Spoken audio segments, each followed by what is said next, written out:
Droit d'écoute, c'est un magazine d'échange, de conseils et d'informations sur le droit et l'immobilier avec un langage jeune et frais. Le droit sera dit et l'émission aura un ton informatif, mais aussi divertissant, humoristique et décontracté. Les jeunes auront la parole et pourront développer des thèmes. Il y aura des jeux, quiz, concours et d'une manière ludique, intéresser les populations au droit. Entre autres rubriques, micro-trottoirs, des interviews, des invités et des intervenants par appel téléphonique à la radio sur le standard au 33 991 35 35, 33 991 35 35 ou sur les réseaux sociaux. Droit d'écoute, c'est tous les jeudis de 16h à 17h sur la 93.4 Génération FM, la radio de toutes les générations. Réalisation et présentation, Maître Diana Salidabou. Bonjour chers auditeurs, bienvenue sur Génération FM dans notre émission donc droit d'écoute. Aujourd'hui, nous allons parler du cyberharcèlement, le fait d'harceler quelqu'un donc sur les réseaux sociaux en ligne. C'est le thème de notre émission d'aujourd'hui et j'ai la chance donc d'être accompagnée de Alain Diata et de Yaya Conté pour cette première sur le cyberharcèlement et je pense qu'on aura encore beaucoup de choses à dire tout au long donc de cette émission. Bonjour Alain, comment vas-tu? Bonjour Maître, c'est un plaisir pour nous de revenir encore à ce studio et nous remercions la Génération FM qui nous donne en tant que jeunes à Ziguinchor de travailler et de partager notre expérience en termes de recherche que nous avons eu à faire sur le cyberharcèlement qui est devenu quelque chose de manière très répandue au niveau des réseaux sociaux. Et je pense qu'aujourd'hui, il est important qu'on puisse vraiment travailler à conscientiser les jeunes sur leur attitude en tant que jeunes, comment ils doivent se comporter au niveau des réseaux sociaux. Donc, c'est un plaisir pour nous de venir partager ce plateau. Merci beaucoup. Merci beaucoup. Alors, Yaya, comment va? Ok, bonjour, Maître Dabo. Donc, je salue tous les auditeurs et les auditrices à la Génération FM. Donc, pour aujourd'hui encore de partager avec la population, sensibiliser surtout la jeunesse, ce qui est un cyberharcèlement au niveau des réseaux sociaux et surtout au comportement de nos jeunes actuels. C'est très très très important parce que malheureusement il y a des jeunes qui en meurent, cela peut conduire à la mort quand on est victime d'harcèlement et qu'on ne trouve pas de solution. Des fois la victime pense que la seule solution à ce moment-là pour s'en sortir c'est de mourir pour mettre un terme à ce calvaire qu'elle supporte et qu'elle subit pendant des années. Alors c'est l'occasion dans cette émission de rappeler un peu ce que la loi en pense et également aussi c'est quoi exactement? Donc d'ailleurs, je te repasse un peu la parole, Alain, pour que tu expliques à nos chers auditeurs, c'est quoi le cyberharcèlement? Très bien. Merci, Maître. Merci, Yaya, de l'invitation et du travail que nous sommes en train de faire à ce niveau. Je pense qu'aujourd'hui, c'est un honneur pour nous de venir parler de cyberharcèlement. Souvent, ce sont les jeunes qui sont victimes. En tant que porte-parole des jeunes, en tant que personne active dans le développement des jeunes, pensons qu'aujourd'hui, il est important qu'on explique le cyberharcèlement. C'est quoi? Donc, dans notre intervention, nous allons articuler notre débat aujourd'hui sur différents points. Le premier point, on va travailler sur la définition pour que les jeunes puissent comprendre le cyberharcèlement, ça veut dire quoi? Ensuite, nous allons parler des différentes formes de cyberharcèlement parce qu'il y en a beaucoup. Au fur et à mesure qu'on se connecte, on devient de plus en plus vulnérable sur les réseaux sociaux. Donc aujourd'hui, quand on va parler de la définition, les gens comprendront. On va parler aussi des conséquences. Qu'est-ce que ça peut faire au niveau psychologique, économique et sur la manière dont la personne peut vivre en certains moments. Parce que certains sont vulnérables à ce niveau, de sorte que ça freine leur leadership en quelque chose. Nous allons parler aussi des causes. Quelle est la raison pour laquelle certains sont harcelés au niveau des réseaux sociaux et comment est-ce qu'on peut les aider vraiment à se comporter et quelles sont les attitudes à entreprendre. Donc, nos recherches nous ont montré que en octobre 2011, 9% des élèves de collège seraient victimes de cyberharcèlement. Et cela nous permet de faire la définition, donner la définition du cyberharcèlement, qui est effectivement le fait d'utiliser les technologies de l'information et de la communication pour humilier ou intimider quelqu'un de manière répétée dans le temps. Parce que souvent, tu vois, on publie des images de quelqu'un et parfois on donne des fake news sur quelqu'un pour vraiment l'humilier. Pas tout simplement, c'est quelqu'un qui peut réussir. Donc, à ce niveau, je pense qu'aujourd'hui, cette définition va nous permettre de mieux comprendre. Donc, comment on doit se comporter par rapport à ça? Parce qu'il y a différents types aussi de formes de cyberharcèlement. Et en premier, on peut dire des injures.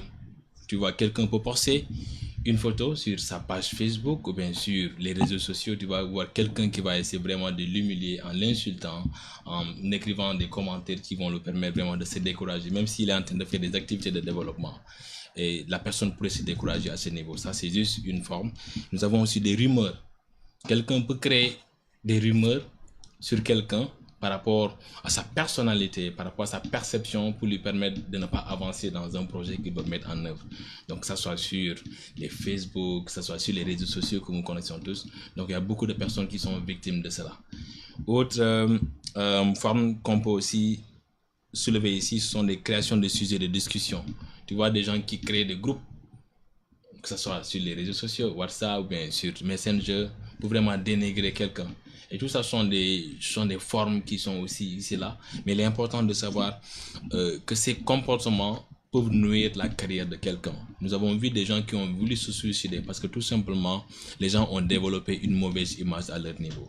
Sachant que les gens ont différentes personnalités. Certaines, leur personnalité ne leur permettent pas vraiment d'être à un niveau là où on va le dénigrer sur les réseaux sociaux. Donc c'est la raison pour laquelle il est très important de savoir comment se comporter. Et je pense que lors de cette discussion, nous allons venir sur les conséquences de cela. C'est très important donc de rappeler que ces attaques, donc comme tu l'as bien dit, se font sous différentes formes. Donc soit vous recevez beaucoup d'images, de SMS, de messages, de mails, de tweets, donc de messages vraiment de manière répétée et très négative. Soit des fois, donc on diffuse des photos de vous ou bien des vidéos qui vous ridiculisent. Absolument. Et c'est très très grave. Par exemple, le fait de frapper un élève et puis après vous filmez la vidéo et vous le passez sur les réseaux sociaux, en Facebook, en sachant qu'il y a beaucoup de vues, etc. Donc diffusion par exemple de photos intimes aussi. Ça, par exemple votre petite copine ou bien votre petit copain qui vous envoie une photo dans l'intimité et vous donc un jour par vengeance ou bien par méchanceté, donc vous avez envie de lui faire du mal et vous diffusez cette photo intime sur les réseaux sociaux qui peuvent atterrir sur certains sites pornographiques. Il y a aussi la diffusion de rumeurs mensongères. Par exemple, vous mentez sur une personne et vous le dites à tout le monde pour lui faire du tort. Par exemple, bon, cette fille c'est une, excusez-moi du terme, une voilà. Et puis donc la rumeur se enfle et puis après tout le monde pense est-ce que c'est vrai, est-ce que c'est faux? Et ensuite, après, les gens vont attaquer cette jeune fille en disant, oui, moi, il y a tel qui m'a dit ça, il y a tel qui m'a dit ceci, que tu es une fille de mœurs légères, etc. Ça fait très mal. Donc, il y a aussi donc le piratage des comptes. Par exemple, votre compte est piraté, surtout sur les réseaux sociaux. Vous êtes connecté sur Facebook ou WhatsApp ou autre. Des fois, vous recevez des faux messages où on vous dit, donnez-nous notre code, votre mot de passe. Donc, reconfirmez-nous votre mot de passe parce que soi-disant que Yahoo ou bien autre est en train de faire une opération qu'on a perdu vos mots de passe ou bien votre même des fois le code bancaire, donc ne le faites jamais parce que ce sont surtout donc des pirates qui le font. Et ensuite, une fois qu'ils rentrent dans le compte, après ils sont libres de diffuser n'importe quel message. Donc on pense que c'est vraiment vous alors que votre compte a été piraté et que c'est quelqu'un donc grâce à votre mot de passe qui se fait passer pour vous et qui insulte vos amis et qui les harcèle et donc qui vous brouille avec toute votre famille et tout votre entourage. L'usurpation donc d'identité donc sur Facebook, c'est ce que je vous ai dit. Et vraiment, comme je dis, les jeunes, faites attention, Internet est un très bon moyen de communication, mais le problème, c'est qu'il y a tellement de gens sur Internet, il y a des bons, il y a des mauvais. Alors, faites attention à qui vous parlez et à qui vous donnez certaines informations confidentielles, surtout qu'on sait qu'il y a des catfish, des faux profils. Donc, des gens, par exemple, qui utilisent des photos de telle ou de telle, des fois, ce sont des stars. Exactement, ils se font passer pour telle ou telle personne, alors que ce n'est pas vraiment eux qui sont derrière. Et vous pensez que vous discutez avec une star, vous pensez que vous discutez avec quelqu'un qui est en France, alors qu'il est juste à Santiago, quoi. Ou alors, vous pensez que vous discutez avec quelqu'un de très intéressant, alors que le gars, il a 40 ans, toi, tu as 10 ans, tu penses que c'est un jeune de ton quartier, alors que c'est un vieux pédophile, un vieux pervers. Absolument. Donc, c'est bien le virtuel, mais c'est encore mieux de voir la réalité, de voir les personnes en vrai. Et là encore, je dirais, je dis ça, mais je dis aussi, faites attention de ne pas prendre rendez-vous n'importe où, n'importe comment, parce que vous pouvez vous retrouver sur des kidnappeurs, des agresseurs et tout ça. Donc, soyez vraiment prudents avec qui vous discutez et ce que vous faites. Mais alors, je te repasse un peu la parole pour savoir quelles sont ses conséquences, en fait. Effectivement, sachant que vraiment, beaucoup de jeunes ont été victimes de cela, beaucoup de personnes ont été victimes de ça. Certains ont perdu leur patrimoine parce qu'ils ont utilisé leur compte bancaire pour faire des opérations aujourd'hui, et ce qui a des conséquences très négatives dans leur vie. Donc aujourd'hui, il y a certaines personnes qui sont déprimées tout simplement parce qu'on a vilipendé leur image. Aujourd'hui, beaucoup de personnes aussi ont eu une perte de confiance parce que qu'est-ce qu'il y a? Si une fois tu es victime d'harcèlement au niveau des au niveau des réseaux sociaux. Vous avez même peur de faire des opérations en ligne, même si vous devrez faire un achat ou bien vous allez effectivement faire des transactions en ligne, vous n'avez plus confiance en gens. Et donc c'est quelque chose qui est très difficile. Et en certain moment, nous avons constaté que beaucoup de gens ont échoué au niveau des écoles parce que tout simplement leur image a été vilipendée.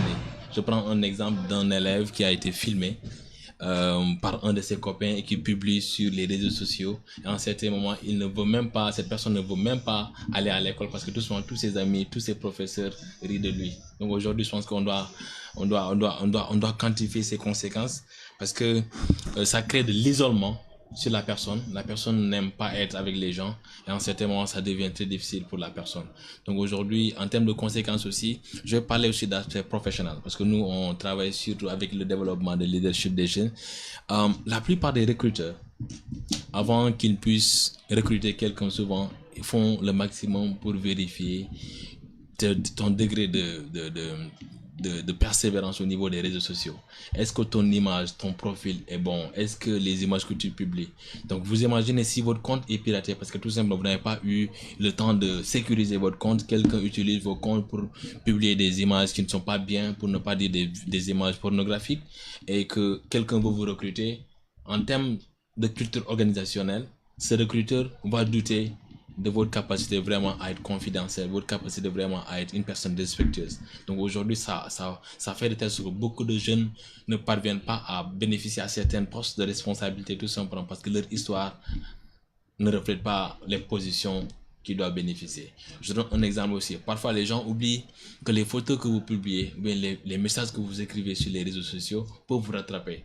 Si vous voulez devenir un président de la République et que vous avez l'habitude de mettre n'importe quoi sur votre profil, sur vos photos et vous envoyez n'importe quel message, un jour les gens vont vérifier quel est l'historique de telle personne. Et donc c'est la raison pour laquelle je vais lancer un message à tous les amis, à tous les jeunes aujourd'hui qui veulent devenir des leaders dans le futur, qu'ils fassent très attention de sécuriser leur compte, comme vous l'avez si bien dit, d'utiliser les réseaux sociaux à bon escient. Et parce qu'un jour viendra, la réalité va se révéler parce qu'ils auront besoin vraiment d'être qu'on vérifie leur compte pour voir exactement. Donc en termes de conséquences aussi, ça peut vraiment excessivement parce que les rumeurs circulent très vite. Il y a des fake news qui sortent parfois en certains moments, donc il est important de se maîtriser à un certain niveau. Donc peut-être on va demander à Yaya, est-ce qu'il a été une fois victime de cyberharcèlement? Est-ce que quelqu'un t'a une fois harcelé sur les réseaux sociaux ou bien quelqu'un a essayé d'harceler une organisation dans laquelle tu travailles pour essayer de voir quelles sont les causes, les conséquences? Je crois que ça, une fois arrivé, c'est pas moi personnellement directement, mais indirect par rapport à une organisation parce que à travers une activité qu'il compte participer et par rapport les critères ne lui permettraient pas de participer à cette activité. Après la publication de ces photos, il est jaloux pour faire harcèlement au niveau des réseaux sociaux et pour que puisse avoir un contact avec les gens, pour que les gens soient énervés ou qu'ils aient une autre relation avec les gens, pour les gens l'appellent de les expliquer. Mais c'est important la manière qu'on avait réagi. On l'avait ignoré totalement et finalement les choses sont passées. Et je crois qu'il y a beaucoup de conséquences qui peuvent arriver parce que certaines parfois utilisent les vidéos des personnes pour les minimiser. Ou un jour, si j'ai vu que Méthode d'abord, elle est bien dans son sens, elle est connue au niveau de la communauté, un jour, je peux l'utiliser, de prendre son photo et je le montre d'une autre manière, de le publier au niveau de Facebook. Même parfois, les gens le font au niveau de WhatsApp, de partager certaines photos, certaines vidéos, certaines photos au niveau de WhatsApp pour gâter la crédibilité d'une personne. Ou parfois, les jeunes garçons le font et les jeunes filles aussi, parfois, on le fait pour un moyen que si il y a une fille qui a un influence avec une autre fille, il peut faire un montage de ce photo de ces filles-là pour un peu décourager l'homme par rapport à cette autre fille. Je crois qu'il y a beaucoup de conséquences qui peuvent arriver et même dans le milieu professionnel parfois, c'est à cause de ça. C'est important de sécuriser les comptes de Facebook et aussi de savoir comment à travers le milieu que tu es, où tu vas lancer tes messages. Parfois, certaines vont prendre des vidéos ou des enregistrements de quelqu'un, de publier au niveau de Facebook. Ça sera si vous êtes en train de discuter entre vous, ça n'est pas dans le cadre général, mais juste entre amis ou entre frères, de lui conseiller ou entre de taquiner ou de jouer, mais il prend ça des réalités pour un peu gâter votre visage au niveau de la communauté parfois. Parfaitement d'accord sur ce que tu dis parce que... Allez-y, Matt. Non, mais c'est très important ce que tu dis, c'est-à-dire qu'il ne faut pas minimiser quand même ce phénomène qui est très grave. Le fait, par exemple, d'insulter quelqu'un en ligne, tu penses qu'il y a une personne, deux personnes, mais en réalité, il y a peut-être 1000 ou 2000 personnes qui te suivent. Donc, et ensuite, après, la personne, elle a un petit souci donc d'estime de soi, etc. Et ce que tu as dit, c'est important, c'est-à-dire que la première chose, c'est de ne pas répondre. De ne pas jouer le jeu de cet harceleur, de ne pas donc riposter, parce que justement ça donne après d'autres éléments encore en plus pour alimenter le débat, et puis aussi ça leur donne la lumière, parce que un message peut passer inaperçu, mais si tu réagis, bon, les gens vont s'intéresser pour dire bon, tu as répondu, qu'est-ce qui s'est passé, qu'est-ce que tu as dit, etc., etc., etc. Et aussi deuxième point, c'est de signaler, comme tu as dit, il y a les paramètres de confidentialité sur les réseaux sociaux, notamment Facebook et autres, donc regardez le paramètre de confidentialité, diffusé entre amis, au public ou autre, donc ce sont des paramètres de confidentialité qui permet de voir s'il diffuse une photo, qui regarde et qui peut avoir accès. Et aussi de signaler, parce que vous pouvez aussi signaler donc au niveau des réseaux sociaux, notamment Facebook ou autre, si une photo ne vous plaît pas, vous pouvez la masquer, vous pouvez la supprimer, et vous pouvez aussi signaler pour que le site après puisse prendre acte de ce contenu qui est indésirable ou autre. Et également aussi, donc je dirais de faire attention, et puis surtout pour les jeunes de ne pas aussi mettre des photos de nu de soi. Absolument. C'est-à-dire quand vous postez une photo, vous êtes censé quand même être au courant sur des réseaux sociaux, plusieurs personnes peuvent voir, y compris votre famille ou autre, donc ne mettez pas des photos de vous à poil ou tout nu ou autre, bon, des photos vraiment que, bon, à moins que vous soyez mannequin, que vous avez été payé par le magazine Elite ou bien Dieu seul sait quoi, et que bon, ça fait dans le cadre professionnel que c'est artistique. Mais si c'est vraiment personnel ou autre, donc faites attention à ce que vous postez. Et c'est pour ça que le premier conseil que je pourrais donner, même n'envoyez même pas des photos de nu à votre petit copain. Ne le faites pas, parce que ça peut bien marcher pendant un temps, mais si demain il vous trompe, ou bien si demain vous le trompez, ou si demain Dieu seul sait quoi, et par méchanceté, il est capable de diffuser cette photo à tout le monde par méchanceté pour se venger. Donc le mieux pour éviter tout ça, donc c'est de ne pas le faire, comme ça évite des problèmes, et ça évite aussi les chantages sexuels ou autres. Donc faites attention à ce que vous faites, comme ça demain vous n'aurez pas de problème. Pour revenir à ce que tu as posé la question pour Yaya, moi ce sont des mails. J'ai reçu un mail de inconnu, hein, quelqu'un qui me dit oui, j'ai vu une photo de toi tout nu, je sais pas quoi. J'ai dit moi je n'ai rien, enfin j'ai même pas répondu de un, et puis de deux, je sais que je ne fais pas ça. Donc il y a aucune photo de nu de moi qui circule, donc je n'ai vraiment aucun souci à me faire. Et donc à ceux qui nous écoutent actuellement, la première chose d'abord c'est de prévenir, de ne pas prendre des photos à caractère un peu ambigu. Absolument. Parce que même les recherches Google, il suffit de taper maintenant le nom de quelqu'un et tout sort. Donc on tape Alain Diatta, on tape Sali Dabo, bon il y a tout qui sort, donc on sort le livre, on sort les émissions, on sort tout. Alors une fois que c'est sur en profil public, bon tout le monde y a accès, donc faites attention. Et c'est important aussi de rappeler par rapport à la victime ce que ça peut causer pour la victime comme tort. Donc il faut être quelqu'un de très fort. Et puis comme on dit souvent, la vie passe. Il y a comment on dit, après la pluie vient toujours le bon temps. Donc même s'il pleut pendant 2 semaines, 3 semaines, mais tôt ou tard le soleil viendra. Donc ce n'est qu'un temps à passer, surtout quand l'être humain a une durée de vie de presque 1 siècle. Donc 80-90 ans, vous n'avez pas pleuré et souffrir toute votre vie. Dites-vous que c'est juste un mauvais moment à passer. Et que vous devez gérer, surmonter un obstacle qui est sur le chemin, et que demain la vie sera meilleure. Et concernant donc les conséquences qu'il peut avoir sur les victimes, donc c'est par exemple les difficultés de concentration. Donc comment savoir et repérer qu'une personne, une femme, un monsieur est victime ou un élève est victime donc de cyberharcèlement. Donc c'est la personne est affectée psychologiquement, et cela se voit par des difficultés par exemple de concentration. Par exemple, l'absentéisme, l'élève a tellement honte qu'il ne veut plus aller à l'école. Il a honte du regard des autres, de ses camarades, donc et il fuit l'école, alors il est absent, il est souvent absent. Il y a aussi un problème de sommeil important, donc on ne dort pas de manière apaisée, on se réveille en pleine nuit ou autre, le sommeil est un peu perturbé. On n'est pas en paix, comme on dit. Il y a aussi l'estime de soi qui est très importante, comme tu l'as bien dit, Alain, c'est-à-dire qu'on manque d'estime de soi, on se dit, ah, tout le monde se moque de nous, tout le monde pense qu'on est ceci, cela. Bon, c'est peut-être qu'on ne vaut rien, alors que ce n'est pas la vérité. Ce n'est pas la vérité parce que, et on reviendra après sur le profil de l'harceleur, on verra que l'harceleur est même beaucoup plus à plaindre encore, parce que c'est souvent quelqu'un qui même victime d'harcèlement qui après devient harceleur. Donc il faut vraiment casser et briser ce cycle parce que la victime, elle n'a absolument rien à se reprocher. Elle est victime de quelqu'un qui a des problèmes lui-même qu'il doit régler. Donc il faut pas se sentir coupable de quoi que ce soit. Au contraire, la honte et le tort doivent aller du côté de l'harceleur. C'est lui qui doit avoir honte, c'est lui qui doit avoir peur, c'est lui qui doit se poser des questions à savoir pourquoi est-ce qu'il s'en prend à des gens de manière aussi répétée, effrénée. C'est un peu pathologique. Donc aussi l'automutilation, donc souvent des brûlures, des coupures, la personne elle veut se supprimer ensuite. Soit on arrive à des cas de suicide, soit on arrive à l'automutilation, quelqu'un par exemple qui se coupe le bras, qui se coupe les jambes, qui pense qu'elle ne vaut rien, etc. Parce qu'il faut penser au fait que c'est répété, c'est jour et nuit. Alors si vous êtes victime de cyberharcèlement, coupez-vous de réseau internet. Coupez-vous, enlevez votre profil sur Facebook, enlevez-vous de WhatsApp ou autre. Coupez un peu avec la vie du net parce que la vie du net, la vie virtuelle n'est pas la vraie vie.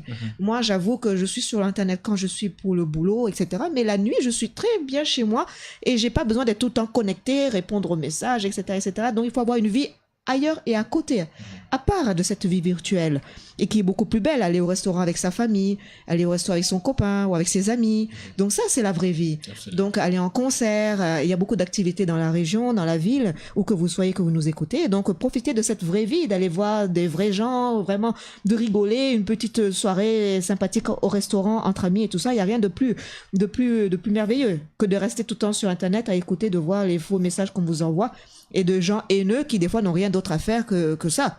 Que de voir ce que telle personne a publié tous les jours. Exactement. Donc il faut vraiment, comment dire, couper avec ces profils détestables et haineux. Et l'isolement aussi, donc très vite, donc est très important. C'est la personne, elle s'isole comme je vous ai dit, et une tendance à fuir les lieux de rencontre, ce qu'il ne faut pas faire. Parce que la vie d'une personne n'est pas la vie du monde entier. Et parce que même si 2 ou 3 personnes pensent que vous êtes comme ça, mais pensez toujours qu'il y a votre famille qui vous aime, qui vous soutient, quoi que vous êtes, quoi que vous faites, vous avez toujours une personne quand même qui vous aime et qui vous soutient. Absolument. Que ça soit votre père, votre mère, votre oncle et tout ça. Donc on a toujours une personne qui nous aime. Alors accrochez-vous à cette personne qui vous aime, cette personne qui vous veut du bien, cette personne qui sera toujours là pour vous aider, vous encourager et vous aider à avancer dans la vie. Et c'est beaucoup mieux que de se tourner vers des gens qui n'ont pas d'autre but.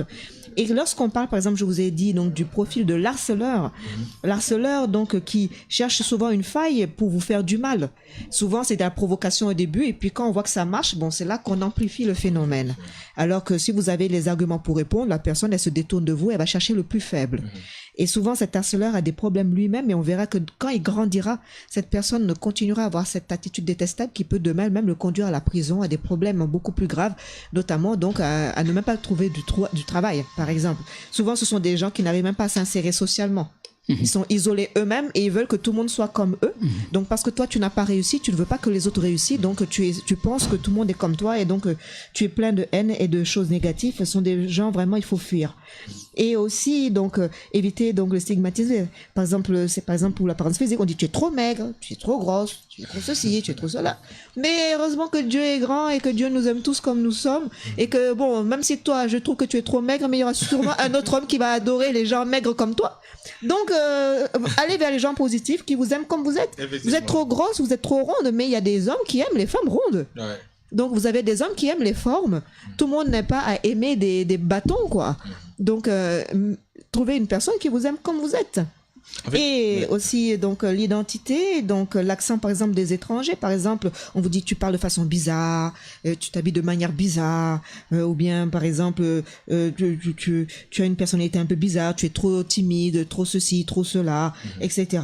Donc en gros ce sont des choses que l'on peut dire par rapport à ce profil d'harceleur, donc qui souvent subissent des violences eux-mêmes et souvent donc aussi sont victimes eux-mêmes d'harcèlement et ensuite après qui ont tendance à répercuter ça sur les autres et souvent donc ils sont entourés après donc d'une troupe comme on dit de followers, de gens qui les soutiennent dans leur folie, mais bon ça ne dure qu'un temps parce que le lycée c'est pas toute une vie. Après le lycée il y a le bac, après le bac il y a l'université, après l'université il y a le travail, donc vous n'allez pas fréquenter ces gens-là toute votre vie. Ce n'est juste un temps à gérer et à être fort. En parlant même de temps à gérer, ça me permet de revenir sur la gestion de temps.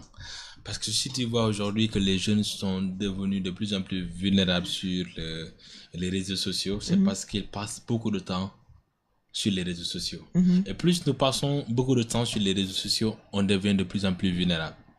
Je donne un exemple. Un jeune qui, pendant toute la journée, utilise WhatsApp, utilise Facebook, c'est tout simplement être là à liker. Et ça, parfois, souvent, on voit même quand on publie que voilà, telle personne a un décès, il y a des gens qui aiment. Et ça même pas, donc, les gens ne font que liker, quoi. Aimer, partager. Je pense que les jeunes aujourd'hui doivent voir leur planification. Quels sont les temps qu'ils doivent accorder aux réseaux sociaux? Quel est le timing qu'ils doivent accorder aux études? Quels sont les timings qu'ils doivent accorder à la famille? Tu vois, un jeune, parfois, il peut rester toute la journée scotché sur ton WhatsApp, même si on l'envoie, même si ses parents l'envoient, même si c'est un problème. Donc, du coup, je pense qu'aujourd'hui, les jeunes doivent revoir leur manière de faire, surtout en utilisant les réseaux sociaux. Et ça permet aussi de revenir sur les conduites à tenir. Parce qu'aujourd'hui, certains, quand on les harcèle à travers les réseaux sociaux, ils sont affolés. Mais je pense que nous avons certains conduites à tenir qui sont très importants. Surtout d'abord, comme vous l'avez si bien dit, c'est de protéger les données. Si vous utilisez des téléphones ou bien des ordinateurs dans lesquels voilà, vous ne codez pas votre mot de passe et vous donnez votre mot de passe aux gens, à tout le monde, les gens peuvent utiliser vos comptes pour faire de n'importe quoi. Donc le conseil que nous pouvons leur donner, c'est vraiment d'utiliser des mots de passe sûrs. Là où tu sais que voilà, ce ne sera pas facile vraiment qu'on puisse vraiment utiliser ton mot de passe pour d'autres. Mais aussi, c'est d'éviter aussi de divulguer ces informations à tout le monde. Si vous faites des choses et que voilà, vous voulez être confidentiel, vous n'avez pas besoin de publier pour que tout le monde sache ce que vous êtes en train de faire. Il y a des gens, même en mangeant, en allant à la toilette, tu vas voir que voilà, ils vont tout publier. Donc parfois, il est important parce qu'il y a des photos, quand tu les publies, les gens, parfois, ils vont partager, ils vont se moquer de toi. Donc je pense que le respect doit aussi être réciproque. Si vous voulez qu'on vous respecte sur les réseaux sociaux, il est important que vous puissiez vraiment publier des choses qui sont professionnelles, des choses qui vont vous faire avancer dans le futur. Donc il est important aussi de savoir bloquer. Si quelqu'un, tu sais que voilà, à chaque fois quand tu publies, la personne est là à te moquer de toi, mais il faut le bloquer. C'est très bloquer facile. et signaler. Et signaler, effectivement. Et si ça persiste, comme je l'ai bien dit, il y a la police qui est là. Vous pouvez porter plainte. Absolument. Parce que des fois, bon, ça dépend de quel niveau d'harcèlement il y a. Il y en a qui sont un petit niveau de moquerie. Bon, après, ça passe. Mais il y en a qui sont vraiment dans un esprit maladif et c'est persistant, c'est vraiment... Et là, malheureusement, les gens n'ont d'autre recours qu'à la force publique. Absolument. Donc là, c'est de porter plainte, d'aller voir la police, de porter plainte, qu'ils soient convoqués par la police. Et ne pensez pas que vous êtes inconnu, parce que maintenant, il y a quand même des lois qui sont là. Et donc, on peut avoir accès à votre vraie identité. Ça. On peut même vous retracer donc votre adresse IP. Donc, ne pensez pas, voilà, je suis sur Internet, personne ne sait que c'est moi, mais ce n'est pas vrai, parce que toi-même, tu laisses des traces sur Internet qui fait que les gens peuvent te retrouver. Effectivement. Et alors, quand tu es retrouvé, la police viendra frapper tranquillement à ta porte et tu verras ce qu'il y en est. Il y a eu beaucoup de réseaux donc de criminels qui sont tombés comme ça. Donc, mais je te repasse la question, c'est-à-dire aussi qu'il faut savoir, par exemple, quand c'est un ordinateur que tout le monde utilise, tu fermes ton compte, tu fermes la session. N'oubliez pas de fermer votre session, de ne pas laisser votre session totalement ouverte, connectée, et que la personne qui vient derrière, on ne sait pas si c'est ton ennemi ou pas, qui va poster plein de messages, faire n'importe quoi, ou bien effacer des messages, ou Dieu seul sait quoi, et les gens penseront que c'est toi. Donc faites attention aussi. Il y a beaucoup de personnes aussi qui ont été victimes de fake news, ce qu'on appelle les fake news. Surtout lors des élections qui sont passées, il y a beaucoup de gens qui reçoivent des informations, n'importe quelle information, donc ils sont là à partager à publier. Donc il est important de ne pas encourager les mauvaises informations qui circulent sur les réseaux sociaux, ou bien les mauvaises rumeurs. Aujourd'hui, je pense que si on est là à encourager des choses qu'on ne maîtrise pas, je pense qu'on est en train de se vulnérabiliser en quelque sorte. Et d'ailleurs, je te repasse encore la parole par rapport à la prévention. C'est très important de savoir comment faire, donc quelle attitude tenir pour éviter tout ça. Aujourd'hui, l'État est en train de faire un travail, surtout à travers vraiment la sécurisation des technologies de l'information et de la communication, dans la mesure où même aujourd'hui, même avec votre téléphone, on vous dit de vous identifier, si vous permet vraiment qu'un citoyen lambda, qu'on puisse savoir telle personne est en train de donner telle information, etc. Donc aujourd'hui, les gens doivent vraiment prendre des mesures de précaution. Le conseil qu'on peut donner aujourd'hui aux jeunes, c'est de tout ce qu'ils disent, qu'ils n'ont qu'à maîtriser ce qu'ils disent sur les réseaux sociaux. D'éviter d'insulter les gens comme ils veulent, d'éviter vraiment d'humilier les personnes comme ils veulent au niveau des réseaux sociaux. Oui, parce que c'est condamné par la loi. Parce que c'est condamné par la loi. Et puis aussi, vous risquez des sanctions disciplinaires au niveau de lycée. Et il faut que la personne aussi ait le courage de briser le silence et d'en parler. Absolument. La honte ne doit pas être du côté de la victime, mais plutôt de celui qui est auteur de ces faits monstrueux.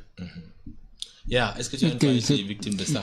Je crois que je n'ai pas victime de cela, mais ce que je propose, ça sera important, parce que chaque fois les jeunes le font, les gens le font. Mais c'est important, parfois on interpelle la police pour un peu corriger la personne.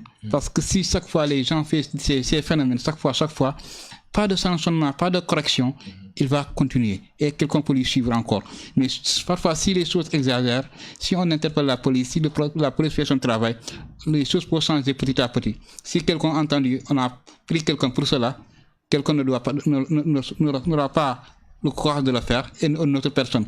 Mais si on laisse toujours les choses passer chaque fois, on peut laisser petit à petit, mais si on voit que c'est exagère, il faut qu'on interpelle la police pour que la police fasse son travail. Je crois que ça aussi c'est important, ça peut éradiquer un peu cette situation.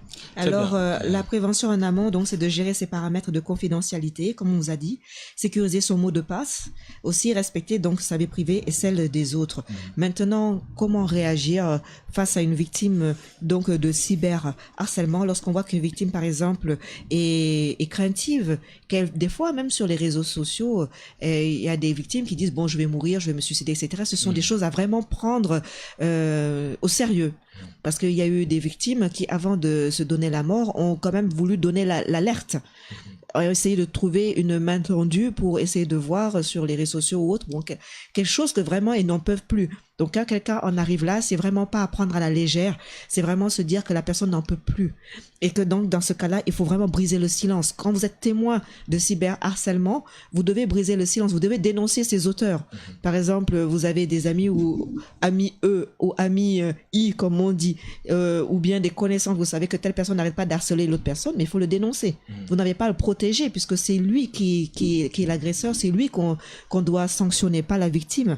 Et aussi, donc, il faut savoir écouter la victime et ses témoins, évaluer donc la situation, donc demander par exemple à la victime et aux témoins donc de présenter clairement les faits, surtout au niveau des établissements scolaires, au niveau même si vous dénoncez au niveau de la police, etc. Donc, signaler aussi donc le contenu, la chance qu'on a, excusez-moi en parenthèse, des cyberharcèlements, c'est qu'il y a les photos, il y a les traces. Il y a les traces de photos, il y a les traces de cet harcèlement, puisque c'est visible, puisque ce sont des photos qu'on a commentées, etc. On peut faire donc des captures d'écran aussi pour montrer que voilà, c'est telle personne, tel profil qui vous a harcelé. Et aussi donc identifier donc ces acteurs. Bon, aussi informer l'équipe éducative quand vous êtes au lycée, dans l'établissement, informer le proviseur, informer quand même l'établissement, informer votre professeur. Vous avez sûrement un professeur avec qui vous entendez bien, qui est proche de ses élèves, qui est très dévoué et qui donc sera vraiment sensibilisé par la situation et fera tout pour que les choses se passent correctement. Vous pouvez aussi aller voir le proviseur. Il faut pas avoir honte, au contraire. C'est le jeu que vous faites de l'harceleur. L'harceleur n'a aucun intérêt à se faire dénoncer, n'a aucun intérêt à se faire voir, parce que justement, si on sait que c'est lui, il risque des sanctions. Alors, son jeu, c'est de culpabiliser la victime pour que cette victime n'ose pas en parler, parce que si elle le fait, il est puni. Si elle le fait, il est sanctionné. Si elle le fait, il risque la prison. En sachant que quand vous êtes au niveau scolaire, vous êtes mineur, donc c'est les parents qui après décident de porter plainte au niveau pénal ou pas. Mais déjà au niveau du lycée, de l'établissement scolaire, il peut y avoir des sanctions éducatives qui sont prises en charge. Déjà le fait d'être convoqué, etc. Sûrement on vous dira oui, tu es une balance, oui, tu ne peux pas gérer tout seul, mais effectivement, tu ne peux pas gérer tout seul parce que c'est un problème public. S'il y a une loi qui est là pour condamner ces faits, c'est parce que c'est un problème qui intéresse l'État, qui intéresse tout le monde, que tout le monde est concerné. Et c'est pour cela donc que l'État a pris des mesures et que le législateur a pris des mesures pour sanctionner quelque chose. Donc c'est l'affaire de tout le monde. Donc comme c'est l'affaire de tout le monde, n'hésite pas à en parler à la bonne personne qui te donnera la bonne information et avoir donc savoir qui peut t'aider dans ces circonstances et de dénoncer. Si on essaie de culpabiliser en disant oui, il faut pas en parler, nanana, mais pourquoi tu vas pas en parler? Mais c'est grave ce qui se passe. Effectivement. Donc il faut briser le silence et en parler. Au contraire, ce sont les gens qui ne disent pas ça qui ont un problème. C'est même la victime qui doit dire mais non, si on n'en parle pas, c'est que toi-même tu as vraiment un problème. Pourquoi tu veux pas qu'on en parle? Si on n'a rien à cacher, mais on en parle. Donc, si tu n'as rien à cacher, mais où est le problème que tout le monde soit au courant? À ce niveau, je pense que c'est un besoin qui se fait sentir. Aujourd'hui, beaucoup de gens ne connaissent pas le droit, ne connaissent pas exactement quand ils sont victimes de cyberharcèlement, ce qu'ils doivent faire. D'où la nécessité, je dirais à Yaya, dans les associations, dans les mouvements de jeunesse. Est-ce que tu ne penses pas qu'aujourd'hui, beaucoup de jeunes ont besoin de formation, à savoir qu'est-ce qu'il faut faire quand on est victime de cyberharcèlement? Je crois qu'ils ont besoin de formation dans beaucoup de domaines. Parfois même, par rapport à quelqu'un publie quelque chose, la manière que tu dois réagir, ça doit être positif. Mais si tu réagis négatif sur la publication de quelqu'un, je crois que c'est pas bon par rapport à ça. Et aussi parfois, ils ne connaissent pas si cette situation m'arrive, quelles sont les procédures que je devrais suivre pour essayer de résoudre ça. Absolument. Juste réagir à notre propre manière sans penser que Sénégal c'est un pays de juridique. Il y a la juridique, il y a la police ils ne passent pas là. Ils pensent toujours à leur force et à leur manière de communication encore. Et ça peut amener une violence plus forte par rapport, ça peut mélanger des familles ou des associations ou certaines organisations qui travaillent ensemble parfois. Ça peut les associer d'avoir un conflit qui sera excès de contrôler. Maître, je pense que ça me donne de l'inspiration en quelque sorte. Aujourd'hui, l'État est en train de travailler de telle sorte qu'on puisse informatiser pas mal de choses. Mais au niveau de l'université, nous avons l'université virtuelle, ce qui fait qu'aujourd'hui, beaucoup de jeunes sont orientés, ils utilisent souvent les réseaux sociaux, même les formations, ils le font sur la base des réseaux sociaux. Et aujourd'hui, ne pensez-vous pas qu'aujourd'hui, on doit avoir des modules qui sont délivrés pour les jeunes, que ce soit dans les différentes filières, qu'ils puissent vraiment être éduqués sur leur comportement sur les réseaux sociaux? Mais effectivement, c'est-à-dire qu'au niveau des lycées, ils peuvent le développer. D'ailleurs, au niveau du lycée Jean Mermoz, ça existe. Il y a, donc j'ai même vu, d'ailleurs, en faisant mes recherches comme toi, qu'il y a donc, on est ensemble, un groupe de jeunes, justement, qui luttent contre le cyberharcèlement. Donc, au niveau des lycées, vous pouvez vous organiser pour lutter contre ce phénomène, et aussi en sensibilisant les gens, en faisant la prévention, ça évite même que des gens deviennent des harceleurs. Parce que des fois, tu peux être entraîné par le mouvement, tu t'en rends pas compte. Bon, il y a une personne qui est l'harceleur, qui rigole d'une autre personne, donc toi, dans l'effet de masse, tu rigoles aussi, parce que tout le monde rigole, bon, tu te mets à rigoler en ne sachant pas, ou en n'ayant pas conscience que tu fais beaucoup de mal à la personne qui le subit. Tu dis, bon, tout le monde rigole, c'est rien, mais c'est grave pour la personne qui le subit, parce qu'il y a des choses qu'on aime, il y a des choses qu'on n'aime pas. Il y a des choses qui passent, il y a des choses qui n'en passent pas, chacun à son degré de tolérance. Alors, donc, dans l'effet de masse, des fois, on peut dire, ah, mais non, mais c'est parce que toute la classe dit que tu es comme ça, mais est-ce que la personne, elle aime ça? Est-ce que la personne, elle accepte ça? Et c'est très important de ne pas être dans le suivisme. Mais en sensibilisant les gens et les jeunes, là, ils vont comprendre le phénomène qui est quand même grave, parce qu'il y a des cas de mort. Il y en a qui sont des fois de suicides, qui sont déscolarisés. Quelqu'un qui n'arrive pas à aller à l'école, il se retire du système scolaire. Quelqu'un qui se retire du système scolaire, il peut pas aller jusqu'au bac, il est perturbé dans ses études. Dieu seul sait après demain quel sera son avenir. Parce qu'après, il faut qu'il ait la force maintenant de surmonter tout ça et d'aller de l'avant. On est conscient qu'on est tous différents. Moi, je ne te ressemble pas, toi, tu ne ressembles pas à mon voisin. Alors, c'est notre plus grande richesse et notre plus grande force. Nous devons en être fiers. Et parce que nous sommes différents, chacun trouvera demain son amour ou bien la personne qu'il aimera comme il est. Donc, parce que, comme j'ai dit, il y en a qui aiment les noirs, il y en a qui aiment les blancs, il y en a, bon, ça c'est personnel. Comme on dit, on n'a pas rentré dans la vie personnelle des gens, c'est à vous de voir maintenant et de vous dire, bon, si, on peut pas plaire à tout le monde aussi. Donc, ça aussi, c'est une conséquence. On peut pas plaire à tout le monde, sinon on plaît à personne. Donc, on est plus d'1 milliard d'habitants. Donc, on peut pas plaire à toute la terre entière. Donc, forcément, il y a des gens avec qui vous n'aurez pas d'affinité ou avec qui vous n'avez pas la même façon de voir ou de vivre. Mais dans ce cas-là, il faut le respecter et aller de l'avant et ne pas tomber dans la méchanceté. Parce que la méchanceté, c'est bête et méchant, mais ça peut conduire à la mort. Donc, c'est vraiment très important donc de donner aussi la force à ces victimes et d'empêcher que des gens amplifient le phénomène. Absolument. Comme par exemple, quelqu'un voit que quelqu'un d'autre est harcelé, n'hésitez pas à dénoncer. Si la victime n'ose pas en parler, mais vous pouvez en parler. Surtout si vous voyez que votre amie ne vient plus à l'école, vous voyez qu'elle commence à perdre ses cheveux ou à s'arracher ou à être vraiment dans un mal-être, c'est là même qu'il faut être présent. Et se dire, non, on ne peut pas te laisser tomber parce que c'est sauver une vie. Absolument. Donc, et aussi, bon, pour rappeler au niveau donc de la loi, par exemple, au niveau de la loi française, c'est la loi de 2014, par exemple, donc qui a créé ce cyberharcèlement, ce délit. Donc, le fait de harceler une personne par des propos ou comportements répétés ayant pour objet donc ou pour effet une dégradation de ses conditions de vie en se traduisant par une altération de sa santé physique. Donc, la santé physique, elle est altérée. La santé mentale ou mentale aussi est altérée. La personne n'est pas bien dans sa peau, n'est pas bien dans sa tête, elle n'a pas la joie de vivre. Ou alors elle simule. Elle peut simuler pour ne pas inquiéter sa famille. Elle peut aussi cacher son téléphone parce qu'elle dit je ne veux pas, parce qu'elle a peur d'être victime. Elle dit non, je ne suis pas une victime, je suis une femme forte, mais il faut des fois parler et dire ce qui en est. Et donc elle a peur peut-être d'en parler avec ses parents, avec son entourage. Donc ce sont des choses, souvent les victimes n'acceptent pas leur situation de victime. Elles se disent non, je ne suis pas victime, non, je gère la situation, mais des fois tu as besoin d'être aidé. Et là, il faut pas hésiter à en parler avec tes parents qui t'aiment plus que tout. Absolument. Même si on n'a pas tous la même façon de montrer notre amour, parce que des fois, on sait bien l'Africain n'est pas très démonstratif, mais quand même, les parents, ça reste des parents.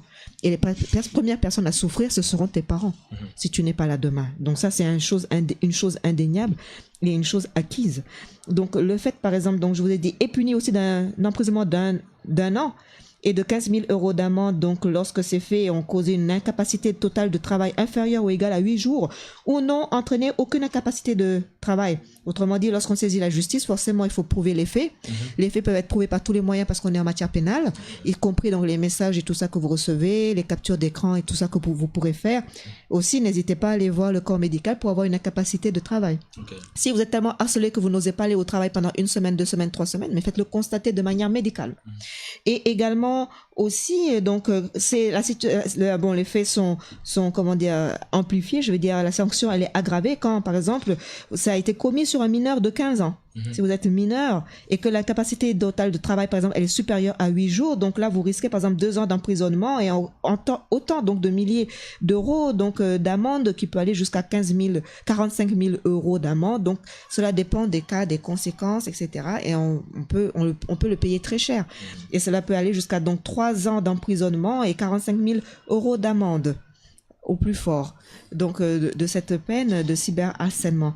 En sachant également quand même qu'il y a une prescription qui était de 3 ans, c'est passé à 6 ans. Donc si vous avez été victime au lycée, vous pouvez toujours agir en étant à l'université. Donc, ça, c'est pour la loi française. Pour la loi sénégalaise, on est aussi dans la même dynamique, puisque quand même... le législateur était bien conscient qu'il y a les WhatsApp et autres, donc il y a la protection des données personnelles. Et notamment au niveau des protections de données personnelles, faites attention aussi à tout ce qui est donc pornographie. N'oubliez pas que la pornographie, c'est sanctionné par la loi. N'oubliez pas également donc que la pédophilie ou bien le fait de partager des photos de pédophiles ou bien des photos à caractère sexuel vraiment douteuses, c'est sanctionné par la loi. Donc, en plus donc de ce cyberharcèlement, mais il y a aussi d'autres lois qui viennent en renfort et qui rappellent, par exemple, que c'est sanctionné par la loi si, par exemple, vous faites de la pornographie ou bien vous consommez ce genre de délit, donc vous pouvez être associé à la complicité, etc., etc., etc. Donc, tout ça, c'est très, très important de rappeler que les textes sont là. N'hésitez pas, n'ayez pas peur donc d'avoir recours à ces textes, au moins de menacer, de faire peur à ces harceleurs, comme ça ils vont reculer. Absolument. La première attitude, et ne soyez pas étonnés, ce sera d'abord la peur. Eux-mêmes, ils auront peur, donc ils vont essayer de vous faire encore plus peur pour ne pas que vous parlez. C'est la vérité. Ah mon Dieu, si elle parle là, nous on est foutus. Donc ils vont commencer tout de suite à dire non, on va te menacer, on va essayer de, si tu parles, tu es mort, etc. Mais dites-vous, c'est le jeu, quoi. Donc parlez au contraire, comme ça là, ils n'auront plus rien à dire après. Et puis surtout, donc s'il y a des témoins, donc n'hésitez pas à en parler. Il faut pas être complice. Des fois, c'est l'effet de groupe.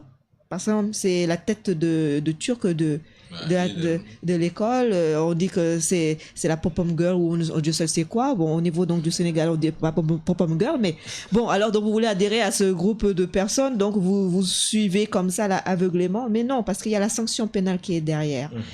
Et donc, n'oubliez pas, surtout, c'est la responsabilité des parents, parce que quand vous êtes victime, les parents doivent être informés pour pouvoir agir. Et donc également aussi pour protéger leur enfant et savoir qu'est-ce qui se passe, puisque c'est vos parents malgré tout. Et une fois que vous êtes adulte, comme on a dit au niveau surtout de la loi française, vous avez 6 ans de prescription. Vous pouvez toujours agir quand vous aurez un certain âge. Un peu plus mûr, un peu plus fort peut-être. En sachant que de toute façon, le lycée et l'école, ce n'est qu'un temps. Internet, ce n'est qu'un temps. Il suffit de fermer votre téléphone et vous n'êtes plus harcelé.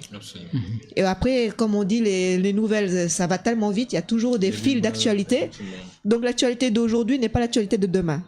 Maintenant, si le cyberharcèlement est vraiment très poussé, agressif, la personne vous suit, crée des faux comptes à chaque fois, vous le bloquez, il revient, vous le bloquez, il revient. Là, c'est sûrement peut-être que vous êtes dans un réseau. Alors, sûrement que lui, il agit et que derrière, il y a au moins 10 ou 15 personnes derrière, criminelles. Donc, n'hésitez pas à aller porter plainte à la police à ce moment-là. Je te repasse un peu la parole. À ce niveau, je pense qu'aujourd'hui, il est important que ça soit alerté. Quand on voit des gens qui sont victimes de cela, il faudra les protéger et permettre de telle sorte que les gens puissent vraiment avoir le maximum d'informations en termes de ce qu'ils doivent faire. Aujourd'hui, beaucoup de jeunes sont dans les universités, beaucoup de jeunes sont au niveau des lycées, des CEM, sont victimes d'harcèlement sexuel. Que ce soit d'harcèlement, de cyberharcèlement, parce que tout simplement, ils passent beaucoup de temps au niveau des réseaux sociaux et parfois ils se créent des comptes et ils partagent des images qui ne sont pas très bien. Donc, comme je le disais dans l'entente de mes propos, il est important que les jeunes puissent être conscients.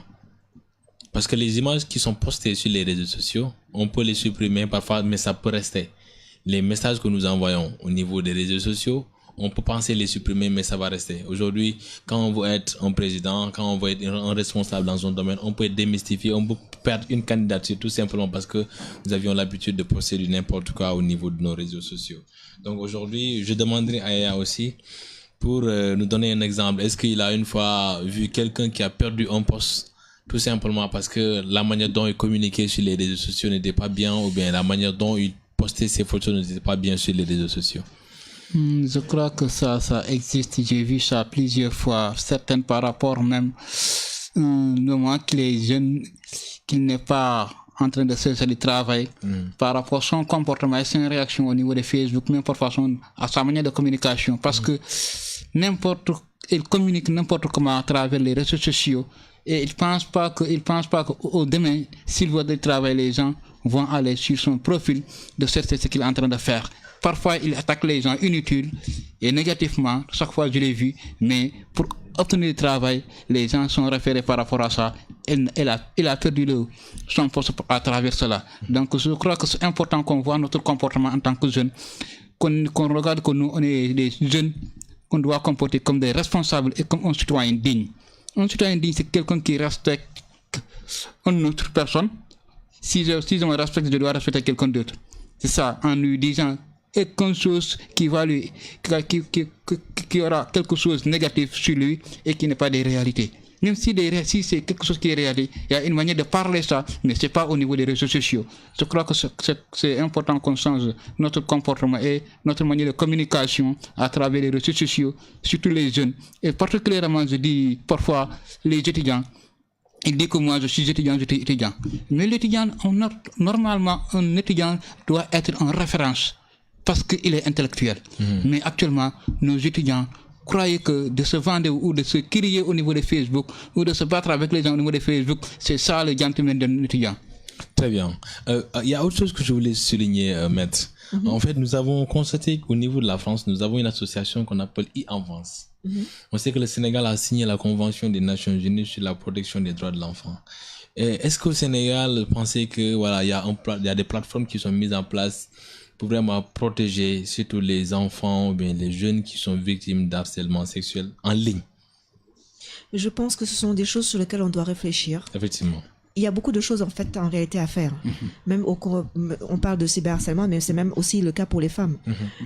Signaler par exemple un cas de violence faite aux femmes, etc., c'est facile dans ces pays-là parce qu'il y a la plateforme qui est là, il y a le numéro vert, il y a beaucoup de systèmes donc qui sont là, qui sont beaucoup plus faciles. Et chez nous, ça tarde encore un peu. Donc aussi bien par exemple au niveau du cyberharcèlement, ça aurait été bien qu'on fasse aussi pour les femmes victimes de violences, qu'ils puissent avoir un numéro vert, qu'après elles puissent être tout de suite prises en charge, hébergés, etc., dans une situation d'urgence. Parce que lorsqu'on est victime de ce genre de choses, de violence, en tout cas, donc déjà, c'est le fait que la victime, elle tarde à réagir. Souvent, elle le prend pour elle. Et ensuite, après, le moment où elle a le déclic pour réagir, bon, il faut vraiment réagir vite. Parce que des fois, elle peut changer d'avis aussi en disant non, bon, finalement, etc., etc. Et ce sont des choses vraiment qu'on devrait faire. À penser, surtout pour les jeunes dans les lycées, au niveau de l'université, c'est parce que ce sont les jeunes surtout qui sont sur l'Internet. Nous, à un certain âge, on l'utilise plus à des fins professionnelles. On y va, c'est pour poster des informations professionnelles, pour partager des trucs sur les émissions ou autres. Bon, voilà. Mais après, ce sont les jeunes qui passent du temps pour se divertir. Effectivement. Donc, on va pour regarder, écouter Rihanna, pour écouter le dernier Beyoncé ou Dieu seul sait quoi. Donc, on passe beaucoup plus de temps pour justement regarder les fils d'actualité, pour voir qu'est-ce que tu as fait hier, ou bien qu'est-ce que mon voisin a fait hier, etc. Mais à un certain âge, bon, on le fait plus de manière professionnelle en se disant, d'où après le cyberharcèlement qui peut être professionnel. Donc, si un jeune n'a pas été bien pris en charge dès l'enfance, la jeunesse, l'adolescence, après, en grandissant, il peut amener ça dans le problème professionnel et en faire un cyberharcèlement, mais de manière professionnelle, c'est-à-dire poursuivre son chef de service ou bien dire du mal de son collègue de travail pour essayer donc de prendre son poste ou bien Dieu seul sait quoi ou autre. Donc, ça vraiment, c'est grave. Et pour parler donc de, comme tu l'as bien dit, donc au niveau donc du cyberharcèlement, c'est encore très important de dire qu'il faut encourager la victime à parler, à dénoncer. Il faut l'encourager aussi à constituer des dossiers s'il le faut pour porter plainte. Et également aussi au niveau du lycée, parce qu'il y a des sanctions disciplinaires qui sont prévues et qui peuvent être appliquées pour que la personne au moins comprenne que c'est pas bien, que c'est grave et que c'est un délit qui est puni par la loi. Déjà à la base. Donc vraiment, il faut encourager les sanctions, les gens à parler, les victimes à parler, et ces pauvres victimes de cyberharcèlement. Okay. Je voudrais parler par rapport à un comportement, je ne sais pas, qu'est-ce que vous pouvez proposer par rapport aux recommandations. Parfois, dans une boîte, parfois, il y a certaines personnes qui ne respectent pas la voie de hiérarchie. Parfois, aujourd'hui, si je dois envoyer un mail à mon coordinateur ou à mon directeur, je fais copie à tout le monde par quelque chose qui n'est pas bien. Je ne sais pas par rapport à votre point de vue. Qu'est-ce que vous pouvez recommander par rapport à ça?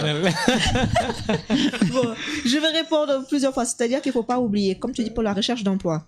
La recherche d'emploi, on est tous sur Internet. Peu importe ce qu'on fait là-bas, si soit c'est pour draguer sa go, ou bien si c'est pour faire des recherches professionnelles, ou bien pour savoir quand est-ce qu'on a un séminaire. Mais on est tous sur Internet de toute façon. Évidemment, et donc, du coup, forcément, quand on reçoit un CV, la première chose que l'on fait, c'est de regarder sur Google qu'est-ce qu'il fait, etc., etc. Il faut savoir aussi qu'il y a des cas aussi donc, de licenciements qui peuvent être faits à cause des réseaux sociaux. Si vous dites à votre patron, ouais, moi je suis malade, je ne peux pas venir au boulot, mais après demain on te voit sur les réseaux sociaux au Cap Skirring, même jour, même heure, même date, tu seras licencié. Absolument. Et ça justifie un licenciement. Parce que tu as dit une chose, mais on a vu autre chose. Donc, les réseaux sociaux maintenant font partie intégrante de notre vie. Il faut seulement savoir bien les utiliser et en faire un bon outil. Donc, et c'est vraiment un outil formidable. Ça nous permet d'être connectés partout dans le monde, d'avoir des amis un peu partout, d'avoir des amis en France, d'avoir des amis vraiment sur Twitter et tout ça. C'est extraordinaire. Mais après, il faut savoir vraiment bien les utiliser. Donc, pour dire encore que faire attention à ce qu'on poste parce que les gens vont sur les réseaux sociaux. C'est sûr. Et quand, par exemple, tu veux un poste à responsabilité, on s'attend à ce que tu as une attitude responsable. Absolument. Et après, je dis, à moins que ça soit justifié dans un cadre professionnel. Donc ça, il y a aussi des explications nécessaires, oui, mais bon, si on voit par exemple que tu es tout le temps là en maillot de bain à faire mannequin, je sais, Vogue ou Africa ou je ne sais pas quoi, et qu'après tu te dis non, je veux être président de la République, bon, il faut justifier ta légitimité parce qu'à la base, bon, on s'attend pas à ce genre de profil. Donc il y a ça, ou bien si tu dis bon, moi je suis par exemple malade et puis on te voit en train de manger un bon couscous là, et puis on voit à côté, il y a en plus des témoins qui peuvent vraiment affirmer que ce jour-là tu étais, voilà. Bon, ce sont des choses quand même qui peuvent ressurgir au point de vue professionnel. Et c'est compréhensible. Donc là, après, bon, c'est à la personne de voir les cas d'espèce, etc., dans quelles circonstances c'est. Pour revenir à ta question donc de mail, bon, hiérarchique ou autre, bon, ça dépend après de la logique et de l'attitude que les gens ont au niveau de leur emploi. C'est-à-dire que dans chaque entreprise, bon, il y a une façon de réagir, une façon de fonctionner. Et souvent, c'est le chef qui dit, bon, moi, c'est comme ça que ça fonctionne chez moi, moi, c'est comme ça que ça fonctionne chez moi. Il y a des chefs qui n'ont aucun problème à avoir des mails groupés. Et il y en a peut-être qui préféreraient qu'avant que tu informes le supérieur, que lui-même soit informé de la situation. Donc ça, c'est à discuter en concertation, de voir est-ce qu'on peut faire un mail groupé à 2 ou 3 directement, ou bien non, d'abord tu passes par moi, parce que ça dépend après de qui est compétent pour quoi et qui peut agir sur quoi. Donc là, la question elle est un peu vaste, je dirais c'est à voir vraiment en cas d'espèce, à savoir donc comment ça fonctionne, à qui est-ce qu'on doit s'adresser, parce que c'est la hiérarchie. Dans la hiérarchie, il y a sûrement quelqu'un avec qui on doit s'adresser. Et si maintenant on te dit c'est comme ça que ça fonctionne, bon, tu fais ton mail groupé. Ou si on te dit non, il faut passer d'abord informer telle personne, bon, tu passes par telle personne. Ce n'est pas très grave, ce n'est pas très méchant. Et là, on se rapproche bientôt de la fin. Alors, je dirais le mot de la fin en quelques mots. Alors, Alain, Yaya. Voilà, c'est juste pour remercier encore une fois de plus de nous avoir permis vraiment de parler de cette question de cyberharcèlement qui devient de plus en plus récurrent. Comme je le disais, même si l'État est en train de prendre des mesures de précaution par rapport à ça, mais il convient de dire que les jeunes, que ce soit au niveau des CEM, au niveau des lycées, deviennent de plus en plus victimes. Et parfois, c'est malheureux de voir nos frères et sœurs qui sont victimes, qui parfois sont victimes de publications, de photos qui ne sont pas vraiment, qui contribuent pas à leur développement. Et aujourd'hui, je pense qu'aujourd'hui, cette émission va leur permettre de comprendre le cyberharcèlement, ce que ça veut dire, mais aussi de prendre des mesures de précaution pour éviter qu'ils puissent être manipulés, pour qu'ils puissent être humiliés, de telle sorte que voilà, ça pourrait conduire à la mort, à des suicides. Donc, mesdames, mesdemoiselles et messieurs, c'est un plaisir pour nous vraiment de partager ce plateau avec Maître.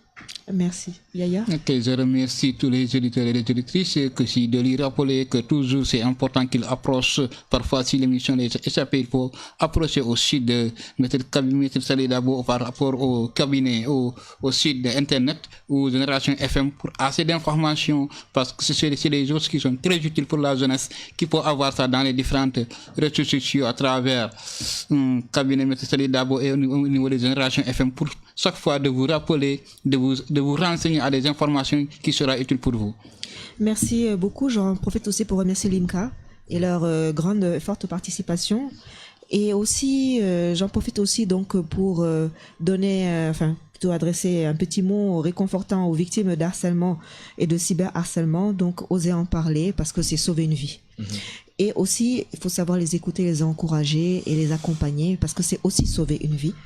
Et également, aussi, rappeler peut-être que le samedi à 11h, je dois être au lycée de Djibok pour faire une présentation de mon livre Chrysalide qui est en vente avec l'Harmattan. Et avec l'Harmattan aussi, on attend bientôt, va sortir donc mon 3e livre, ce sera Parlez-moi d'amour, toujours dans la poésie bientôt.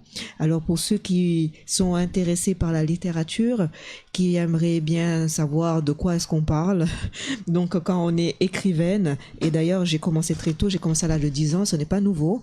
Le droit m'a trouvé après, mais j'ai écrit bien avant.